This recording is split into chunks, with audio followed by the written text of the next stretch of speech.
What's up, guys? Welcome back to another review, and this time I'm going to be taking a look at Bram Stoker's Dracula. Directed by Francis Ford Coppola, written by James V. Hart. This movie is, of course, based off the book Dracula of the same name, and overall, I really like this movie. This movie has a lot of things that I absolutely love. First and foremost, Francis Ford Coppola as a director. He's legendary, The Godfather, stuff like that. He brings those talents to this film, and his directing and his direction is spectacular. The cinematography by Michael Ballhaus is exquisite. This is a well-shot movie. It's a beautiful looking movie. Both Coppola and Ballhaus create this creepy, gothic, overtly sexual atmosphere, which adds an extra layer of character to this film. Another thing that helps give this movie some more character is the overall production and costume design. This movie is exquisite to look at. The set design is magnificent. They really captured that late 1800s, early 1900s Victorian feel, and it looks spectacular. The costumes are on point. The sets look beautiful. Castle Dracula is what you would want it to look like. This creepy, dark, haunting looking place. It's exquisite. This movie's visual eye candy, and you have talent behind the camera that makes this eye candy seem more than just eye candy. It gives it an extra layer of character to it. I love it. The look of Carfax Abbey has a creepy atmosphere. The insane asylum looks all dirty, gringy, and just like the worst place that you want to be in. Then when you get places like, Mina Harker's house and like the more well-defined parts of Victorian London, and it looks exquisite. It looks elegant, and again, the costumes add so much to the authenticity. So that stuff is fantastic. Now, in terms of the acting, in my opinion, everyone in this movie gives a good to solid performance. I know Keanu Reeves gets a lot of flack for this movie, but bless his heart, the poor guy tries, and he's not that bad. He is not that good, but bless his soul for trying. But he is the weak link of this film, because, he does come across as very wooden, but at least the poor soul is trying to act and do an accent. So I can't harp on him for trying. Gary Oldman as Count Dracula is fantastic. He has 3 separate performances, all in the same character. There's the opening prologue where he's playing Vlad the Impaler, the real-life inspiration of Dracula. And that whole 5 minutes is exquisite. Seeing Vlad through the wars, the bloodbath, it's fantastic to look at. You gotta watch it. It's good stuff. Then we see him again as Old Man Dracula, and he has this creepy, satanic old man look. And then we see him as Young Dracula, where he has this sophisticated aura of sex, where he has like this, sexual sophistication to him, and it really works, especially when he's seducing Mina Harker and when he's seducing Lucy.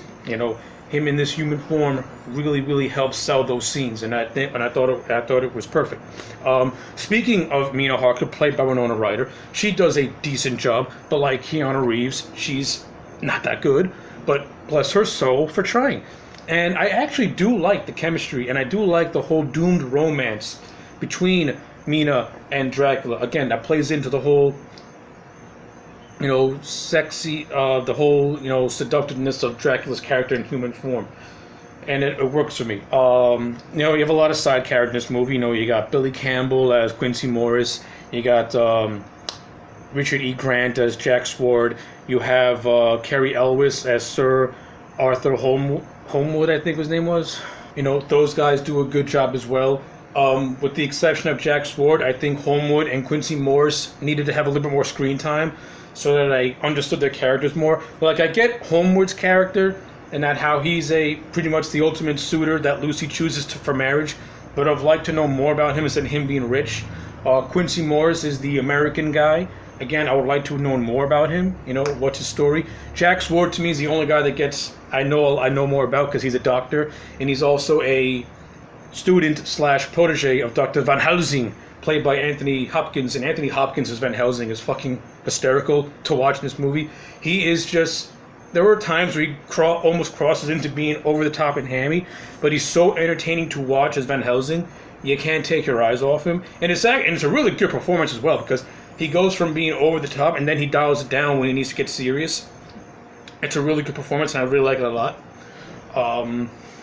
You know, I like a lot of elements of the story. Like, I like the overtly sexual tone of this movie. You know, it like I said, it adds like another layer of character to this film, especially in a scene where Jonathan Harker is being seduced in Castle Dracula by Dracula's three brides, and it has like, you get this sexual, overtly sexual, just imagery in your mind that it movie presents to you, and it's really striking, and it's vision, and it stays with you, and it kind of creeps on you too. It's good stuff. This movie has got a lot of good elements in it. Now, like I said, I do got some qualms with it. You know, overall, I do think that the characters portrayed by Billy Campbell and Carrie Elwes are underutilized, and I'd like to have known a little bit more. However, things I do like, you know, Gary Oldman's Count Dracula, really like his character in this movie as well. He has, like I said, he has this elegant sexiness to him, but he also has a lot of sadness and pain to him as well. Especially when the movie gets closer to the end, and Mina Harker rejects Dracula because she wants to be with Jonathan, and you can see the pain in his eyes, because Mina Harker is pretty much the reincarnation of Dracula's dead wife Elisabetta, who had committed suicide after giving false information of Vlad's death.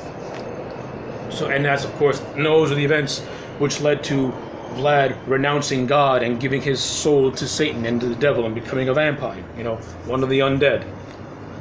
So yeah, there's a lot more to talk about this film, but you know what? I think people should give this movie a watch, and if you haven't seen it in a long time, really pay attention to it, because it has a lot of good stuff. It oozes with atmosphere. This is such a phenomenal atmospheric movie. Francis Ford Coppola's direction is spectacular. The cinematography, like I said, is beautiful. This is a well done, put together picture. It works for me. I like the music also. It gives it another layer of character as well. And I got zero problems giving this movie an 8 out of 10.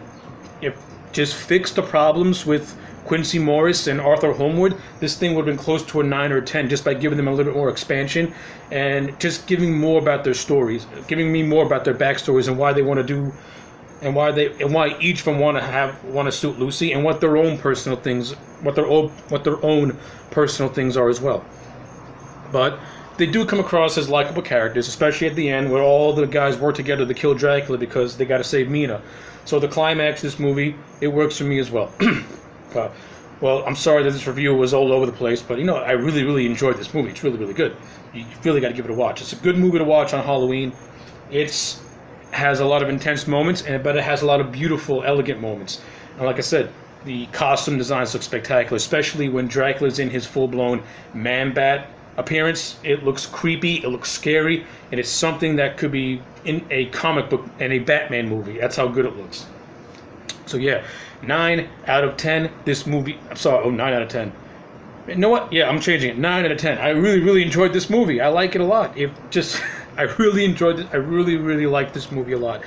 Anyway, if you have seen Bram Stoker's Dracula, let me know in the comment sections below. Do you like it? Do you hate it? I want to know. Like the video and subscribe to my channel, and I'll check you back next time for more.